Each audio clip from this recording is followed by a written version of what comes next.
20 اگست 636 کو عرب فاتحین نے فلسطین کو فتح کر لیا۔ یہ قبضہ پرامن طریقہ سے عمل میں آیا۔ 463 سال تک یہاں عربی زبان اور اسلام کا دور دورہ رہا، تاہم یہودی ایک اقلیت کی حیثیت سے موجود رہے۔ 11ویں صدی کے بعد یہ علاقہ غیر عرب سلجوق، مملوک اور عثمانی سلطنتوں کا حصہ رہا۔ 1189 سلطان صلاح الدین ایوبی نے بیت المقدس کو فتح کیا اور یہاں مسلمانوں کی حکومت قائم ہو گئی۔ 4 صدیوں تک عثمانیوں کی حکمرانی کے بعد 1917 میں برطانیہ نے اس خطے کو اپنی تحویل میں لے لیا اور اعلان بالفور کے ذریعہ یہودیوں کے لیے ایک قومی ریاست کے قیام کا وعدہ کیا گیا۔ فلسطین کی جانب یہودیوں کی نقل مکانی 17ویں صدی کے اواخر میں شروع ہو گئی۔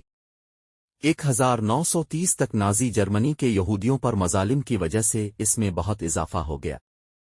1920، 1921، 1929 اور 1936 اربوں کی طرف سے یہودیوں کی نقل مکانی اور اس علاقے میں آمد کے خلاف پرتشدد مظاہرے ہوئے، لیکن یہ سلسلہ جاری رہا۔ 1947 میں اقوام متحدہ کی جنرل اسمبلی نے ایک قرارداد کے ذریعہ فلسطین کو تقسیم کر کے ایک عرب اور ایک اسرائیلی ریاست قائم کرنے کا اعلان کر دیا۔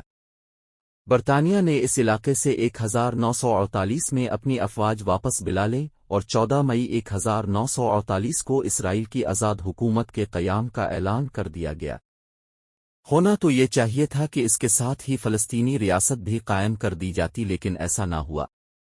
عربوں نے تقسیم کو نامنظور کر دیا اور مصر، اردن، شام، لبنان، عراق اور سعودی عرب نے نئی اسرائیلی ریاست پر حملہ کر دیا، تاہم وہ اسے ختم کرنے میں ناکام رہے، بلکہ اس حملے کی وجہ سے یہودی ریاست کے رقبے میں اور اضافہ ہو گیا۔ 1949 میں اسرائیل نے عربوں کے ساتھ الگ الگ صلح کے معاہدے کیے۔ اس کے بعد اردن نے غرب اردن کے علاقے پر قبضہ کر لیا، جبکہ مصر نے غزہ کی پٹی اپنی تحویل میں لے لی۔ تاہم ان دونوں عرب ممالک نے فلسطینیوں کو اٹانومی سے محروم رکھا۔ 29 اکتوبر 1958 کو اسرائیل نے صحرائے سینا پر حملہ کر کے اسے مصر سے چھین لیا۔ اس حملے میں برطانیہ اور فرانس کی حکومتوں نے اسرائیل کا ساتھ دیا۔ 6 نومبر کو جنگ بندی عمل میں آئی۔ عربوں اور اسرائیل کے درمیان میں ایک عارضی صلح کا معاہدہ اقوام متحدہ کی نگرانی میں ہوا، جو 19 مئی 1967 تک قائم رہا، جب مصر کے مطالبے پر اقوام متحدہ کے فوجی دستے واپس بلا لیے گئے۔ مصری افواج نے غزہ کی پٹی پر قبضہ کر لیا اور خلیج عقبہ میں اسرائیلی جہازوں کی آمد و رفت پر پابندی لگا دی۔ 5 جون 1967 کو 6 روزہ عرب اسرائیل جنگ شروع ہو گئی۔ اسرائیلیوں نے غزہ کی پٹی کے علاوہ صحرائے سینا پر قبضہ کر لیا۔ اس کے علاوہ انہوں نے مشرقی یروشلم کا علاقہ، شام کی گولان کی پہاڑیاں اور غرب اردن کا علاقہ بھی اپنے قبضہ میں کر لیا۔ 10 جون کو اقوام متحدہ نے جنگ بندی کرا دی اور معاہدے پر دستخط ہو گئے۔ 6 اکتوبر 1973 کو یہودیوں کے مقدس دن یوم کپور کے موقع پر مصر اور شام نے اسرائیل پر حملہ کر دیا۔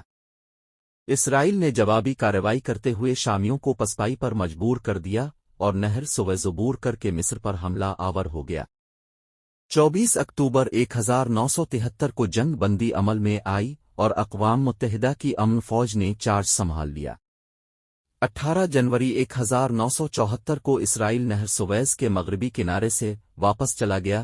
3 جولائی 1976 کو اسرائیلی دستوں نے یوگنڈا میں انٹیبی کے ہوائی اڈے پر یلغار کر کے 103 یرغمالیوں کو آزاد کرا لیا، جنہیں عرب اور جرمن شدت پسندوں نے اغوا کر لیا تھا۔ نومبر 1977 میں مصر کے صدر انور السادات نے اسرائیل کا دورہ کیا اور 26 مارچ 1979 کو مصر اور اسرائیل نے ایک امن معاہدے پر دستخط کر کے 30 سالہ جنگ کا خاتمہ کر دیا۔